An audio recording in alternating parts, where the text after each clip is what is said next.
বাড়িতে ঢুকতেই চোখে পড়ে মাঝারি আকারের একটি গাছ।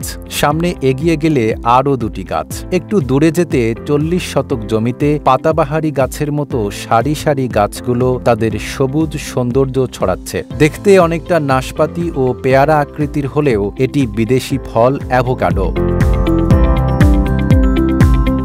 নড়াইল সদর উপজেলার মাইজপাড়া ইউনিয়নের মাগুরা গ্রামের বাসিন্দা আশরাফুজ্জামান টিটোর স্বপ্নের এ ফল বাগান। ফলটির ওজন ৩ থেকে ৪০০ গ্রামের মতো। ফলের ভেতরে ডিম আকৃতির বীজ, মিষ্টতা কম, খেতে মাখনের মতো নরম। উপকারী এই ফল এখন জনপ্রিয় হয়ে উঠেছে নড়াইলের স্থানীয় পর্যায়েও। শখের বশেই ২০১৪ সালে তার নিজ বাড়ির আঙিনায় প্রাথমিকভাবে আফ্রিকা থেকে ৫টি বীজ এনে রোপণ করেন। ফলন ভালো ও দাম বেশি হওয়ায় তিনি পরে পর্যায়ক্রমে ৪০ শতক জমিতে গড়ে তুলেছেন অ্যাভোকাডো বাগান। সম্প্রতি সরজমিনে দেখা যায় বাগানটিতে পাতাবাহারি গাছের মতো ২৯টি অ্যাভোকাডো গাছ রয়েছে। একটি গাছের নিচে দাঁড়িয়ে কথা হয় আশরাফুজ্জামান টিটোর সঙ্গে। তিনি বলেন, সেনাবাহিনীতে চাকরি করার সময়ে আফ্রিকায় মিশনে গিয়ে সেখান থেকে ৫টি বীজ আনেন। অ্যাভোকাডো ফল লাভজনক হওয়ায় বর্তমানে তিনি বাণিজ্যিকভাবে চাষ করছেন বলে জানান। ৫টা বীজ রোপণ করি। রোপণ করার পরে ৫টা গাছই আমার হয়, কিন্তু একটা গাছ আমি আবার নড়াইলে নিয়ে যাই শহরের বাড়ি। কিন্তু ওই গাছে এই পর্যন্ত ওর বয়স হয়ে গেছে কত ১৩-১৪ বছর, কিন্তু এখনো ফল আসেনি। কৃষি অফিসারদের কথা শুনছি যে একটা গাছ থাকলে ফল আসবে না। ১৮ সাল থেকে ২৪ সাল পর্যন্ত ফল পাইছে এবং ফল ঢাকাতে আমি বিক্রি করছি। ঢাকা সুপার শপগুলোতে আমার সাথে যোগাযোগ করে এবং ফল নিয়ে যায়।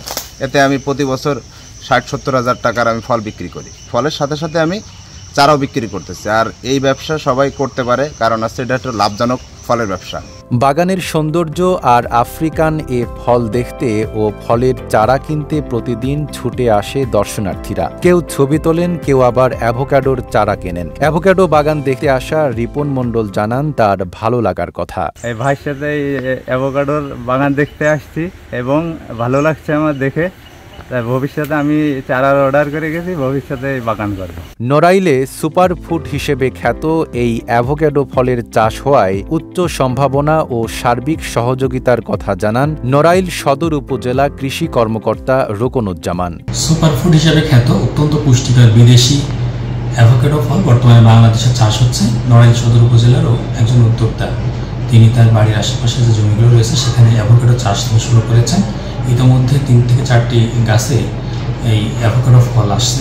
বাকি যে গাছগুলো আছে সেগুলো এখনও ফল আসেনি। তবে এর যে উচ্চ সম্ভাবনা রয়েছে, অ্যাভোকাডো অত্যন্ত কার্যকরী একটি ভূমিকা রাখতে পারে। বিশেষত অত্যন্ত পুষ্টিকর হওয়ায় ভোক্তার কাছে চাহিদা রয়েছে।